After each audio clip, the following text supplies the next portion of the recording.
আসসালামু আলাইকুম। আমার সম্মানিত ফেসবুকের ভাই ও বোনেরা, আপনারা সবাই কেমন আছেন? আমরা ফেসবুকের মধ্যে যুক্ত হয়েছি কিন্তু বাংলাদেশ থেকে, আমরা কিন্তু বাংলাদেশি। হ্যাঁ, আর ফেসবুকের মধ্যে অনেক জায়গার অনেক লোকজন আছে, অনেক জায়গার অনেক ভাই বোন আছে। আপনারা সবাই দেখেন আমাদের বাংলাদেশটা। হ্যাঁ, আমাদের বাংলাদেশটা কবি বলেছিল কিন্তু আমাদের বাংলাদেশ সোনার দেশ, আসলেও কিন্তু সোনার দেশ।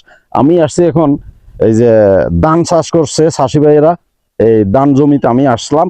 এই যে দেখেন, এখন যারা ধান রোপণ করছে তাদের গাছের মধ্যে এখন কিন্তু ধান অলরেডি বাইর হয়ে গেছে, এখনো ভিতরে ধানটা কিন্তু হয়নি, হবে। কিন্তু এই যারা এই ধান ক্ষেত করছে অর্থাৎ ধান চাষ করছে তাদের কিন্তু খুব সুন্দরভাবে ফলনটা হয়েছে। আপনারা সবাই দেখেন, এদিকে সব জায়গার মধ্যে কিন্তু ধান গাছ রোপণ করছে, খুব সুন্দর কিন্তু ফলন হয়েছে। আপনারা সবাই কিন্তু এই চাষি ভাইয়ের জন্য দোয়া করবেন। আমাদের বাংলাদেশি ভাই যারা আছেন বা আমাদের আদার্স আউটসাইডের কান্ট্রি যারা আছেন, সবাই কিন্তু এই ধান ক্ষেত থেকে আমরা ধানগুলা নিয়ে চাষি ভাইয়েরা যখন বাইরে এটা নিয়ে যায়, যখন এটা বিক্রি করে, তখন আমরা ওখান থেকে চাউল নিয়ে দোকান থেকে চাউলগুলা কিনে কিন্তু আমরা খেয়ে বেঁচে থাকি। কিন্তু চাষি ভাইয়েরা যদি চাষ না করে, আমরা কিন্তু এই ধানের থেকে চাউলটা কিনে খাওয়া আমাদের জন্য কিন্তু কঠিন, কষ্টকর। অনেকেই চাষ করে থাকে, কেউ আবার ওই চাষা থেকে আবার কিনে খেয়ে থাকে।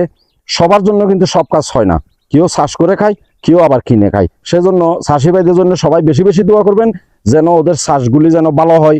আল্লাহ পাক যেন সবকিছু সুই সালামতে সুন্দরভাবে রাখে। এইভাবে ধান চাষগুলি যদি ভালো হয়, আমরা খেয়ে কিন্তু অবশ্যই বাঁচতে পারবো। সেজন্য চাষি ভাইয়ের জন্য সবসময় সবাই মন থেকে দোয়া করবেন।